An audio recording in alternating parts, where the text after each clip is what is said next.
थोड़ी है, किसी बाप की दिल्ली थोड़ा ना, हमारी वोट लेके बैठे ना, दिल्ली देश की राजधानी है, हमारे इतने है जितना सरकार का है और किसी का है। मैं आपको बता दूं ये कानून के बारे में थोड़ा सा, मिर्जा गालिब ने कहा था कि जला जो जिस्म दिल भी जला होगा, कुरेदते हो राखिया जुस्तजू क्या है, ये तरीका क्या है। एनुअली 12,500 किसान सुसाइड करते हैं according to National Crime Record Bureau. 1995 से 2015 तक 3 लाख किसानों ने सुसाइड की है। तो ये राख कुरेद रहे हैं, सुसाइड कर चुका है वो कि राख में कुछ ना बचाओ जी मास, ये बेचने जा रहे हैं। मैं कानून के बारे में थोड़ा शॉर्ट में बता दूं। पहला कानून क्या बोलता है, एपीएमसी से बाहर किसान अपनी फसलों को बेच सकता है। इस देश में 85% किसान ऐसे जिसके 5 एकड़ से कम जमीन है, 70% किसान ऐसे जिसके 2 एकड़ से कम जमीन है। बोला कि प्राइस डिस्कवरी होगी, इंटरस्टेट मूवमेंट हो सकता है। आप मुझे बताओ 2 एकड़ वाला अपनी ट्राली भर कर रहना पंजाब यूपी से तमिलनाडु केरला बेचने जाएगा या लंदन अमेरिका बेचने जाएगा? कौन सा लॉजिक है ये, कौन सी रैशनैलिटी है, कितना ट्रांसपोर्ट कॉस्ट होगा उसका? दूसरा कानून कॉन्ट्रैक्ट फार्मिंग के बारे में बोलता है, उसके एक सेक्शन में लिखा है क्वालिटी ग्रेड एंड स्टैंडर्ड। समझ रहे हो बात को?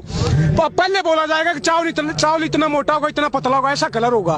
समझ रहे हो? खुला आसमान है, उसके नीचे फसल पैदा होती है। बाढ़, पानी, सूखा, आंधी, तूफान सब कुछ उसको असर करता है। अब मशीन तोड़ा ना कि मशीन में से निकला बिना डिफेक्ट के निकल आएगी, ये तो वही बात होगी। सरकार बोल रही कि पानी वाला जहाज उड़ेगा, हम बोल रहे हैं सर वो तैरता है, बिना नहीं उड़ेगा, वो उड़ रहा है ना पानी वाला जहाज। ये मर रहे हैं किसान, ये बकवास कर रहे हैं। तीसरा कानून क्या बोलता है कि एसेंशियल कमोडिटी एक्ट 1955 में नेहरू जी ने पास किया था, स्टॉक लिमिट लगाई थी। आज उसको स्टॉक लिमिट हटा दी है और बोला क्या है, किसान होल्ड करेगा। किसान के बारे में किसी ने कहा कि छत टपकती है उस किसान की, लेकिन फिर भी वो बारिश की दुआ करता है। उसके सिर पे छत नहीं है, फसल के लिए कहां से लाएगा छत? कौन सा लॉजिक है ये? है कोई रैशनैलिटी? बकवास कर रहे हैं, जमीनें बेचने जा रहे हैं। मैं हरियाणा से हूँ, वहाँ पे सवाल का मुद्दा उठाते हैं। आप ये बताओ, हमारे पास जमीनें नहीं रहेंगे, पानी में डूब के मरना है क्या? पानी किसके लिए चाहिए? जमीन के लिए, खेती के लिए। आतंकवादी खालिस्तानी बोलते हैं। अगर हम आतंकवादी हैं तो आप हमारे बीच में ऐसे घूम सकते हो आतंकवादियों के बीच में? 70% देश की पॉपुलेशन एग्रीकल्चर पे डिपेंड करती है, तो 70% तो वैसे आतंकवादी हो गए। तो देशभक्त कौन है? आतंकवादी बताऊं मैं कौन है? साधु प्रज्ञा ठाकुर, जिसने 2008 में मालेगांव ब्लास्ट केस हुआ था, उसकी मेन एक्यूज्ड है। आतंकवाद के चार्ज हैं, वो पार्लियामेंट में बैठी है। समझ रहे हो? गोड से जिंदाबाद के नारे बताए, हमें आतंकवादी बोल रहे हैं। आतंकवादी, एक बात और बोल दूं मैं, आतंकवादी अगर हमें बोल रहे हैं तो 60 के डिकेड से पहले इंडिया फूड सिक्योरिटी में इंडिपेंडेंट नहीं था, भूखे मरते थे हम। 62 में चाइना से वार हार गए, 64 में फैमान आया, लाखों लोग मरे भूख से। जवान भी आ रहा था, किसान भी आ रहा था। लाल बहादुर शास्त्री जी ने नारा दिया, जय जवान जय किसान। 65 में ग्रीन रेवोल्यूशन आया। आज जो बफर स्टॉक के 9 में, इतनी मेहनत से हमने जमीन को सींचा था, बफर स्टॉक के 9 में खाने के लिए कम से कम होना चाहिए। 40 मिलियन टन के, वो दुगना हो चुका है आतंकवादियों की वजह से। देश पाला हमने, भूखे मरते थे, हमें आतंकवादी बोल रहे हैं। बीजेपी के सांसद हैं, वो कहते हैं किसान AK-47 लेके आ गए हैं। देखिए, ये सारे अनपढ़ हैं, गौमूत्र खाने वाले हैं, गोबर मूत्र खाने वाले। नत्था Singh and Prem Singh one and the same thing, सब एक से हैं। और रमेश बिदुड़ी बोल रहा है कि बड़ुए हैं, 500 रुपए में खरीद के लाए हैं। पता उसको कोई बड़ुए हैं? अंधाता देश को बड़ुए बोल रहे हैं। शर्म करो देशवासियों, अपनी आज नहीं उठा रहे यार। मिर्जा गालिब ने कहा, देख चमन में तिलाक के रंगों से बात बनती है। हम ही हम है तो क्या हम है, तुम ही तुम हो तो क्या तुम हो। डेमोक्रेसी क्या होती है? People's government, government of the people, by the people, for the people. आज क्या हो रहा है? उल्टा हो रहा है। Government of the capitalist, by the capitalist, for the capitalist. उद्योगपतियों को जमीनें बेच रहे हैं। लेकिन जो बड़े उद्योगपति हैं, अडानी और अंबानी, वो कह रहे हैं कि इस पूरे किसान आंदोलन में हमको घसीटा गया है। हम किसानों से ना जमीन लेते हैं डायरेक्ट, ना अन्न लेते हैं। क्या कर रहा है? बता रूको, 1991 में LPG के थ्रू इकोनॉमी को खोला था। क्या बोला था कि बाहर का इन्वेस्टमेंट आ गया, कंपनियां आएंगी, रोजगार मिलेगा, देश की ग्रोथ होगी, इकोनॉमी ग्रोथ होगी। आज उसका नतीजा ऑक्सफैम की रिपोर्ट आती है, 1% के पास देश का 60% धन है, देश के 10% के पास देश का 90% धन है। हम कहाँ हैं? हम कारखाने लगाएंगे? हम PhD करके आते हैं, BTech करके 10,000 की नौकरी देते हैं। 10,000 में ड्रेस नहीं आ रही, कपड़ा नहीं आता 10,000 में। मोदी जी कहते हैं पेंशन लगाने वाला भी रोजगार कर रहा है। क्या लगाने वाला? पेंशन जो लगाते हैं, पकौड़े तलने वाला। हाँ, आत्मनिर्भर बना रहे ना, फिर ताली ताली बजवा रहे हैं। एक ही थाली के बैंगन है, बकवास कर रहे हैं। पार्लियामेंट में 43% क्रिमिनल बैठे हैं। ADR की रिपोर्ट बताती है, association for democratic reform. Kuldeep Sengar rapist, Chinmayanand rapist, Sadhu Pragya आतंकवादी, वैसे बैठे हैं पार्लियामेंट में। कानून बना रहे हैं हमारा, अपराधी हमारा कानून बनाएंगे तो ऐसे बनेगा। कानून मर रहे हैं ना लोग। गुरु तो आसाराम चुनते तो आप ही हो ना उन लोगों को। किसको? तो पे चुन लिया उस टाइम पे पता थोड़ा ना था भाई क्या ये ऐसा करेंगे। दूसरी बात, चुनने वाली बात वो आपको गलत लगेगा, लेकिन हमारे देश में एजुकेशन इतनी ज्यादा है कि जैसे इलेक्शन आएगा कोई हिंदू बन जाएगा, कोई मुसलमान बन जाएगा, कोई ब्राह्मण बन जाएगा, कोई जाट, कोई गुर्जर, कोई दलित, ये जाति पाति के आधार पे वोट देते हैं। शर्म करो आप, शर्म की बात है ये, एजुकेशन नहीं है। इलेक्शन आएगा तब भी इनके साथ मिलेंगे। भगत हैं चिंटू पप्पू पिट्ठू बन के बैठे भाई साहब, ये समझने की बात है। डेमोक्रेसी क्या होती है? Dialogue, debate and dissent, SMT ही डेमोक्रेसी है, यूज करो उसका। तो चुनाव जो होता है क्या विकास को भूल जाते हैं या फिर जातिवादी को लेकर चुनाव? मैंने बोला ना वही तो हो रहा है, जाति के आधार पे टिकट देंगे, फिर क्या बोलते हैं कि भाई ये जाट नेता है, ये उत्थान करेगा मेरा। दो आदमी जाति के आधार पे वोट लेके जाएगा तो फिर काम करेगा। आपको पता क्या, वोटर भी तो जात के आधार पर वोट दे। जात के आधार पे, धर्म के आधार पे वोट दोगे तो मन की बात होगी, काम के आधार पर वोट दोगे तो काम की बात होगी। समझ रहे हो? डिवाइड एंड रूल पे बोलना चाहूंगा मैं कुछ। किसी ने, अंग्रेजों ने डिवाइड एंड रूल किया था, ये भी वही कर रहे हैं, हिंदू मुसलमान मंदिर मस्जिद करके कि बांट दिया इस धरती को। क्या चांद सितारों का होगा? नदियों के कुछ नाम लिखे, बहती धारों का क्या होगा? शिव की गंगा भी पानी, यहाँ पे जमजम भी पानी है, मुल्ला भी पिए, पंडित भी पिए, पानी का मतलब क्या होगा? उन फिरका परस्तों से पूछो क्या सूरज अलग बनाओगे? एक ही हमेशा से सबकी क्या भी नहीं बनाओगे? नस्लों का जो करे बंटवारा, नस्लों का जो करे बंटवारा, रहबर काम का ढोंगी है। क्या खुदा ने मंदिर तोड़ी थी यार? राम ने मस्जिद तोड़ी है। अगर स्टेट मंदिर बनवाएगा तो स्कूल, कॉलेज, यूनिवर्सिटी, हॉस्पिटल, सड़कें, बिजली, पानी ये कौन करवाएगा? इस देश में पहले भी मंदिर बने, सरकारों ने बनवाए हैं। क्या ये आर्टिकल 25 हमारे संविधान का बोलता है कि right to freedom to profess, propagate and practice any और not any religion of your choice. धर्म हमारा पर्सनल मैटर है, हमारा फेथ है। अपने आप चंदा इकट्ठा करके मंदिर बनवाएंगे, सरकार मंदिर बनवाएगी। स्टेट का कोई रिलीजन है क्या? तो सबसे पहले तो चंदा राष्ट्रपति जी ने दिया है। तो राष्ट्रपति क्या हमारा ही है? कौन है वो? किसान है क्या वो? नहीं, हमसे बीच से गया क्या? कैसे राष्ट्रपति चुना जाता सबको पता है, सब उनका है। वो तो एक रबर स्टैंप है, सब रबर स्टैंप उठा के लगा दी।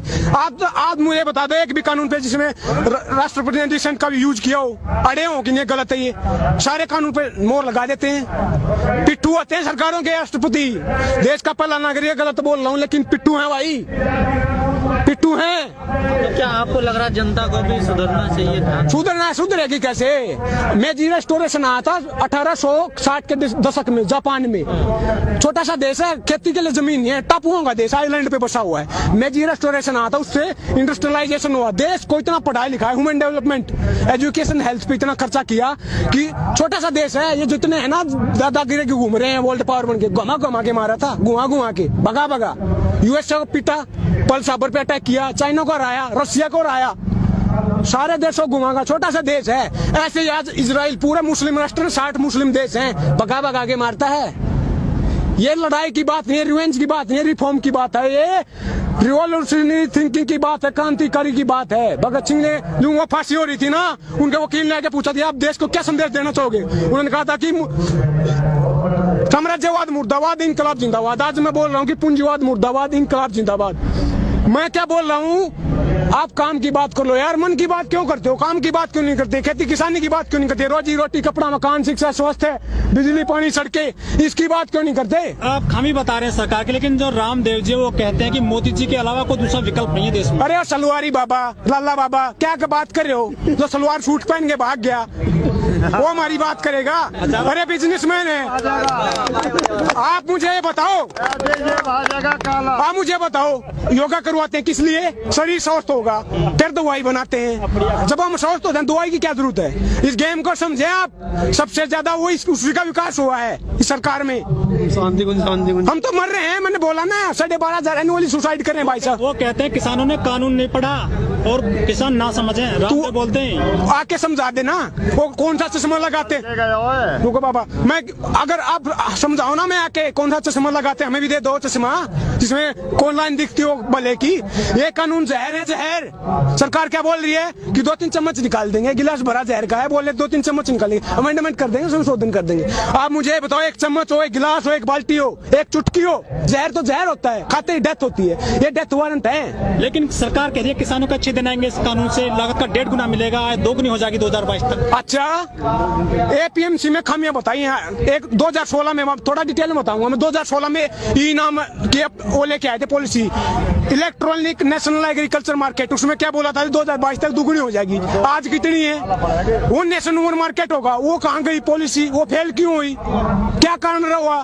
दूसरी बात, एपीएमसी अगर ट्रेड को डिस्पोर्ट करती है तो फिर केवल 6% किसानों को एमएसपी मिलता है, तो 94% तो वैसे आजाद हैं, उनका उत्थान क्यों नहीं हुआ? मैं बता दूं आपको, 2-4 डॉक्टर हैं, जैसे डॉक्टर दवाई देता है ना, हम खाते हैं, उस डॉक्टर का नाम है WTO, वर्ल्ड बैंक और IMF, जो वो लिख के देते हैं वही लगा चेप देते हैं, अपना तो दिमाग यूज नहीं कर रहे, गोबर मूत्र खा रहे हैं साले, समझ रहे हो?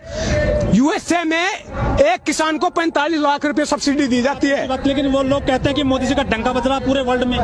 बज रहा है, अपने देश में तो बजाओ पहले, डंका किस चीज का बजता है? 19 करोड़ लोग भूखे सो रहे हैं, ग्लोबल हंगर इंडेक्स की रिपोर्ट आती है, 94वें नंबर पर है इंडिया, पाकिस्तान, बांग्लादेश और अफगानिस्तान से पीछे, आतंकवादी देशों से पीछे, ये डंका है क्या? कह तो रहे हैं कि हमने जो आसपास के देश अभी भी जीत रहे हैं वो। कहाँ? कल सर्वे आया, उसमें भी अभी भी उनकी फैन फॉलोइंग बढ़। अरे सर्वे कहाँ आया है ये बता दो, गोदी मीडिया में आया है? इंडिया टुडे ने बता दो कहाँ पे आया है? इंडिया टुडे ने कहा है कि सबसे अच्छे मुख्यमंत्री योगी जी है। प्रधानमंत्री जी नहीं, फिर वही तो बोल रहा हूँ मैं, बताया किसने है? इंडिया टुडे किसका? किसान का है क्या?